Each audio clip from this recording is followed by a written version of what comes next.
Today we're going to share with you our top 10 German school culture shocks as Americans.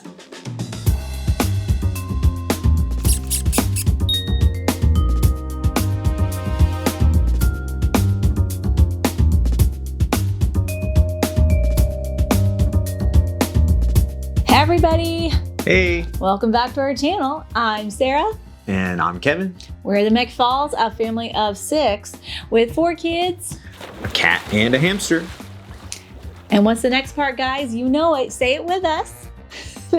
And we moved from the USA to Germany in February of 2021. And we're sharing all of our adventures with you. So we have 4 kids, like we said, and their ages 5 to 13.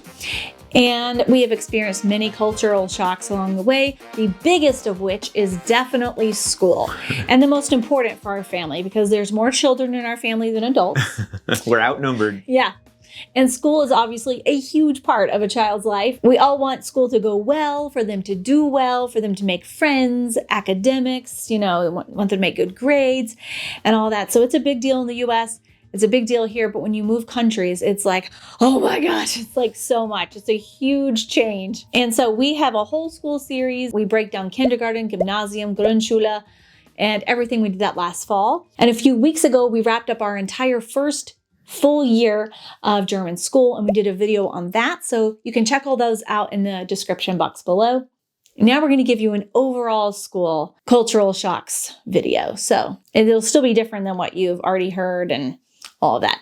So most of Germany has actually now gone back to school by the time this video airs, but our state, Bayern, still hasn't. We're late. We won't be going back to school until September 12th, I think. Yeah, 12th or 13th, something like that. Yeah. And in Georgia, where we're from, the kids started back like August 2nd. It was the beginning of August. Mm-hmm. So we feel really late compared to everybody else. That's a school shock right there. The number 0. Yeah, number 0.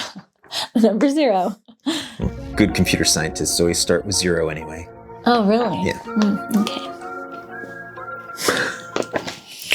So number 1 is the school supplies. There are so many different things, so many different types of hefts, mit Rand, ohne Rand, kariert, liniert, so many different kinds. And it took forever for us to realize that there's actually numbers for them. And so you just have to ask, which number one do they need? So anyway, and then of course there's, in good German style, there's good organization to that. There's an actual table that says, which numbers are for which grades. I mean, it's even broken down to, these hefts are for these grades and these hefts are for these grades. It's very organized, actually. Once you understand how it works, it's great. But, all the hefts, they need a fountain pen, and we'll talk more about that.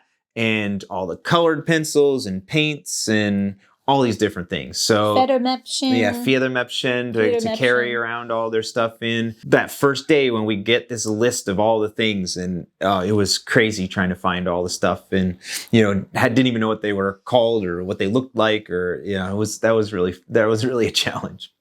And in the US, you get a long school supply list too. So all it was just knowing what these school supplies were. There aren't good translations for some of these, like a Federmäppchen and a heft, and there's things that just don't directly translate. So we had to learn what all of these things are without being able to use Google Translate, and it was super tough. They're supposed to have a Vokabelheft, a vocabulary notebook, and that's a specific thing. You translate that and say, okay, it's a vocabulary notebook. Oh, great, I'll go buy them a notebook. But there's a specific type of heft that is supposed to be for vocabulary, and of course we made lots of mistakes and got the wrong things. Yeah, and the kids would take the wrong heft to school, and then they would come back home and say, Mom, Dad, this is the wrong heft, and the teacher is mad at me, and blah, blah, blah. We're like, oh God, oh no, we did the wrong thing again. So yeah, school supplies are totally different. There's, of course, you got your pencils and things that are the same, but a lot of things are totally different. And for instance, you have to use a ruler in school for handwriting. That is unheard of in the US. We don't use rulers to learn how to write. So it's very neat and orderly here. So that leads us into number 2. That's actually part of number 2, which is neatness in handwriting. And using a ruler when you're learning to handwrite is totally different than in the US. In the US, I think we've just basically given up on handwriting because it's well, they talk about it some, but it's not nearly as ingrained here. I mean, we get that all the time from the teachers. They have to learn to write more clearly. We get that a lot. So Yeah. So it's definitely of interest. So there's a lot less interest in handwriting and it being really neat in the USA. It used to be a thing in the older days. Like for my parents' generation, our parents' generation, it was much more emphasized. And even when we were kids, it was emphasized. But yeah, it's kind of, they teach you how to write, of course, but it's not like this huge emphasis on it being very neat. And here it's like they're training them to be engineers, which we have a whole video on that too. Yeah. But they really are teaching you like how to write like an architect or an engineer. Yeah, for sure. It's very neat. And our kids' handwriting, all of them have much better handwriting now. Certainly. I mean, that's a good thing, I guess. And in America now, there's a lot less of an emphasis on writing in cursive. There's some schools that don't teach cursive at all anymore. Yes. But certainly they're doing both print and cursive here in Germany. Yeah, cursive's still important here. Mm-hmm. So number 3 is that kids go to school on their own, in general, of course, but kids go to school on their own. There aren't dedicated school buses here. The kids are either taking public transportation by bus or train, walking or riding their bikes or scooters. So they're getting to school on their own. The younger ones, you will see still parents like walking. Sometimes. The first graders, they're like 6 and 7. But by the time they're 8, I don't know, at least in our neighborhood, I don't see parents with their kids. It's rare. Even our neighbor who had a kid in first grade this past year went with them a lot during the beginning. But then once they got used to it and halfway through the school year, they wanted to go by themselves. Yeah. No, Mommy, Daddy, you stay home. Yeah. I don't want you to come. I want to walk with my friends. Yeah. So that's a big deal for Americans because they always take the school bus. And it's unless you live right next to the school, you are not walking to school. And so then our boys that go to gymnasium, they take a bus that goes between towns because they go to school in the next town over. So they have to learn to take the bus, be able to press the little button to let them know you want to get off. I mean, of course, there's lots of school kids and they all get off on the same stops every day. So being able to navigate that and not be with mom and dad and be on a bus going to a totally different town, that's not something that a lot of American kids will do. You can see how the independence, the self-reliance and independence culture that is really strong here in Germany. And a big part of that is going to school each and every day on your own. Then number 4 is understanding the German school system. We're still trying to adjust in not calling kindergarten Schule to calling it school. Yeah. For us, it's all school. But it's a very big distinction. Kindergarten is not school. You must not say school. That is kindergarten. It's not Schule. So, that's one thing. You'll get slammed on YouTube. And then just the whole system of, having Grundschule through 4th grade. And then in 5th grade, making that transition into one of the 3 possible directions. Could be gymnasium like our kids are. Here in Bavaria, it's called Mittelschule instead of Hauptschule, and then also having the Realschule that's there in the middle, in between Mittelschule and Gymnasium, and getting a good enough grades in 4th grade to be able to place yourself into 5th grade. That sort of decision of college bound versus vocational bound, that decision happens much, much, much, much later in America. Certainly not at that 4th to 5th grade transition. And understanding, when we were trying to figure out, can we get our kids into gymnasium? Is it going to happen? We had some issues of getting them accepted into gymnasium. And then we were trying to find out, well, what if they go to Realschule and how can they go and get an Abitur equivalent, and trying to understand that whole system to make the decision just 4 months after we had moved here to get Gabriel and Grayson into gymnasium was, that was a big thing. Huge hurdle. So yeah, we had to learn a lot there. Yeah, this time last summer, we had finally just gotten accepted into the gymnasium and we breathed huge sighs of relief, like a huge, big stressor was finally out of the way. And we're like, okay, we know where they're going to school. It's going to be okay.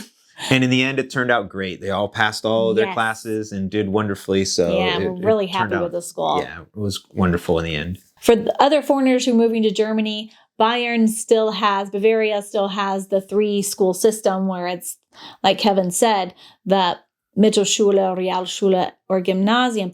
But like in Berlin and other states, some of them have Gesamtschule, an American high school. It's all together. So It depends on where you move. So if you're moving to Bayern, we do have, I guess, the most complicated the system traditional there way. is. Yeah. Yeah. So if you're not moving to our state, you may have a much easier time integrating than we did. Possibly. So number 5 is kindergarten is much different here.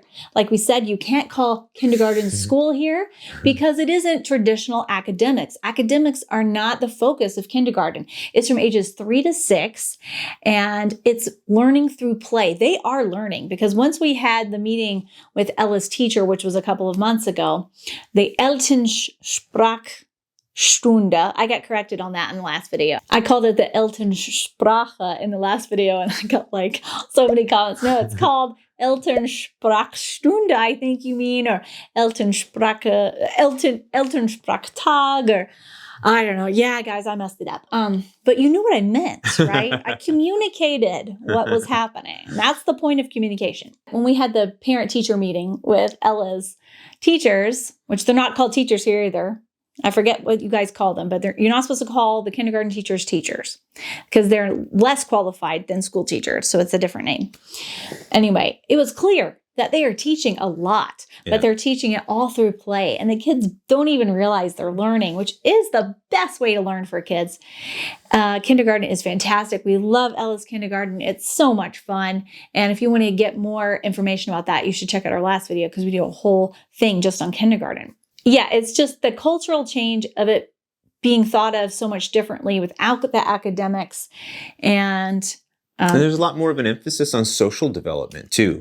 Yes. Because in America, it's so laser focused on academic achievement and preparing, preschools and kindergarten is about preparing them for academic success. And here it's a lot more motor skills, social interaction, that sort of thing, sharing, and they really work a lot on that. So in many ways, we wish our boys could have also gone through German kindergarten because I just think it's great for most children to learn through play. Then number 6 is a really big emphasis on engineering and math. Maybe I'm a little biased that I see that everywhere in the schoolwork that they do, but it's not hard to see. It's not hard to see why Germany is so well known for being good for engineering. Even down in Grundschule, they're doing all these spatial relations in 3-dimensional objects. That is like the basics of computer graphics. Once they get into gymnasium, they're already talking about using Greek letters for their variables, for angles. And in 5th grade, they were doing proofs by counterexample, all of these things that are really preparing them well for math and engineering all the way down in Grundschule. It's quite amazing and really cool. And just to see the types of problems that they do where someone like me can see, oh, I can tell where that's leading. I know they're teaching them for this, but they don't realize it. They're just solving a math problem, but I can tell that they're really prepping them to be able to do that sort of math and science and engineering type work. And of course, we've got a whole video about talking about the details of how we saw that in the work the kids are doing. Yeah, and someone like me doesn't see these things at all because I'm not a math person. But Kevin has a PhD in engineering, so there you go. Okay. So number 7 is that we had to get used to the different methods of teaching here. There is some more like old-fashioned ways of teaching, I would say. And also they teach a lot through coloring. And they do a lot of math problems through coloring. You have to color pictures. And of course they have that in the US too. Lots of coloring for the younger children, of course. We're talking about Grundschule, but it's heavy. There's like Griffin, his work is like always coloring. It's coloring 3rd and 4th all grade the time. even. So I mean, and that's why when you get the school supply list and they have to have all these colored pencils and color all sorts of different types of colored pens because they really use the color as part of, and it's just a great way to be interactive and switching out to a different pencil and it's fun. The kids like coloring and doing things. And I mean, even they do reading comprehension by coloring where they'll have to read a section. Oh, this person's shirt was blue or this, and then they have to go to the picture that's not colored in and the color in the parts of the picture as the text describes. And so it's not some multiple choice question that they're answering for reading comprehension, but rather they're getting a color. So that's really cool. I hadn't seen anything like that in America. Number 8, this is a big one for Americans. There's no lunch here at school in most of the schools. I think we've gotten comments from you that it's starting to happen in some of the schools around Germany. And their tradition is because the kids would come home and the mom would feed them. But so many moms are working in Germany now. And so a lot of kids actually do get lunch at school through the Hort program, the after school program. So if they stay after school, But there's not like a cafeteria. Here at our Grundschule, it's catered by the local restaurant. It's actually great food. They're supposed to have a fantastic lunch. That's such a big part of American culture. And I know many of you probably know that from American movies and TV shows. What the lunchtime shenanigans that go on in school. You just walk into the lunchroom at our old elementary school in America and the noise is so loud. It's so overwhelming. You walk in there, it's crazy. Very loud. And there would be fights in my high school growing up and food fights and lunch is served. Check and meet.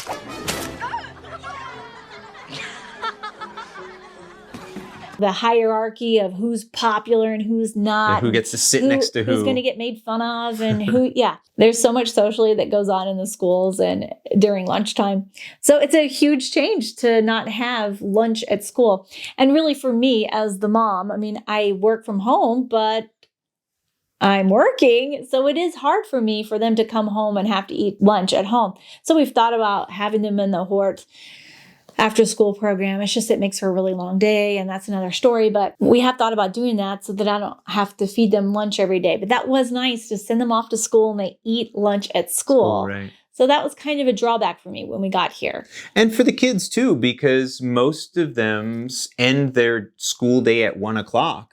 Yeah. And so, nice. they've had a Brotzeit, they've had a snack or something that they've gone to school, but it's not a full-blown lunch. So they have to go all the way past 1 o'clock when they leave school at around 1 to get home and then get some food. So it's a little bit longer. Pretty hungry when they get home. It's longer for really them hungry. to have gone without a full meal. So there was a little of adjustment. So then number 9 is that there isn't really a place for the kids to leave their books in their desks at school. So you have to take all of your materials to and from school every day. In America, every student has their own separate desk, and inside the desk is like a little drawer type thing to keep all of their school supplies. And so usually when they come home, they just have to bring one paper or whatever that they have to work on. But here, that's not the case. Then even in gymnasium, where it makes a little more sense to not have desks because they're in different rooms all the time for their different classes, even there, most all the kids are bringing all of their materials back and forth. Now, there is an opportunity in our gymnasium to rent a locker and have a locker throughout the year. Of course, we didn't know that going into the first year. So our kids go through the whole first year without that, but we did reserve one for the second year. Because of YouTube. Because you guys left comments. But it is interesting, especially in the elementary school, in the Grundschule, that they have to take all of their school supplies to and from school every day. Yeah, I'd say that's a drawback because the kids have to get themselves to school and they're walking, whereas in the US, you actually could carry heavier book bags because you're getting on a bus. But here you're walking a kilometer or more. A lot of kids are walking a kilometer to school each day and back and carrying a giant book bag. It's not good for their backs. It's not good for their necks and shoulders. And you guys are always saying that we say all these good things about Germany and never talk about the drawbacks. There you go. I've given you 2 drawbacks in one video. Okay. I don't know why you want me to say negative things about Germany, but there you go. It cracks me up. So number 10, the last one, is just that the whole process was quite intimidating at first. And we were very stressed out. In fact, today I was just talking to Kevin about how this task that I had to do for my health insurance this year was way easier this year to renew my insurance than it was last year. My brain was so fried, in the first 6 months of living here. It was really, really hard. And it's not because of Germany specifically. It's just moving abroad with children, especially 4 children, is a huge undertaking. Maybe not so much if we'd moved to Australia or New Zealand or I don't know, but still I'm sure there's still plenty of culture changes that we don't know about in Australia and New Zealand, or England. It would still be a lot different. We were intimidated, we were overwhelmed, we were stressed. And the teachers, understandably so, are wanting things to be the way they're supposed to be. And, so we got lots of notes or the kids got chewed out all the time for not having the right stuff. Or It's hard. even the simple things like Hausschuhe and how, that is absolutely required in Grundschule. And we didn't get our In our Hausschuhe. school, apparently that's not all over Germany, by the way. At least here. And so it's so funny. We got hammered into us. Must have the Hausschuhe. Must have Hausschuhe. And then the first day of gymnasium, I send the boys with their Hausschuhe. No, they don't use Hausschuhe in gymnasium. So I had packed them in their backpacks and made them bring all that with all their other stuff. And nope, didn't need them. So. Yeah. We need Hausschuhe in the Grundschule. But not in gymnasium. And kindergarten. And kindergarten, for sure. Yeah, but it was tough. It was a tough transition, and we're really glad we're past the initial stages of it. And we really hope our videos can help any other immigrants who are moving here to Germany. I hope we can make it easier so you don't have to go through as tough a time as we did. But each child is going to adjust differently, so it's probably still going to be tough. And, from what we hear from you all, it's different. The rules and the expectations are different in different parts of Germany. So it also depends a little bit on where you move to. Yeah, and everybody says Bayern has the highest expectations and the most rules. So I guess we just picked the hardest place to move to as far as school adjustments go. Yeah. So, all right, guys. So thanks so much for watching our video. Really hope you enjoyed this. So we will be back in 2 weeks because I'm doing every other week in the month of August and September. We'll be back in 2 weeks to talk about the different school supplies and how that was an entire new language and new things we had to learn. So we'll talk about the different school supplies that Germany has versus the USA. Hope you have a great week, and we will see you in 2 weeks. Cheers. Cheers.